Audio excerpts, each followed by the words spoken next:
This is the, I believe it's 4-inch magnetic parts tray holder from Harbor Freight. It's Pittsburgh Automotive brand, which is the Harbor Freight brand. The magnet is strong enough to do what you need it to do. It's not super strong, but it's strong enough to where it'll stick on something and hold in place. Even on the angled surface like this, it'll stick to it. You can put your nuts and bolts in it and they'll hold it.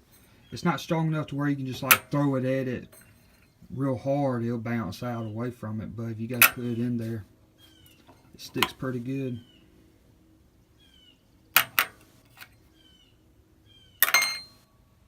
It's that one that sticks too good.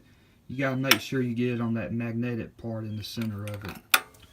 Right here at the very edge, you don't have the magnet, but if you're within this rim right here, you'll be hitting it within the magnet.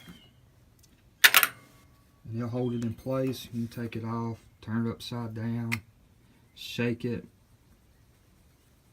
and they don't fall out. So when you got a coupon and they're free, go ahead and pick you up one. It'll serve its purpose. I hope you found this helpful. If you did, please remember to give it a thumbs up and subscribe to my channel.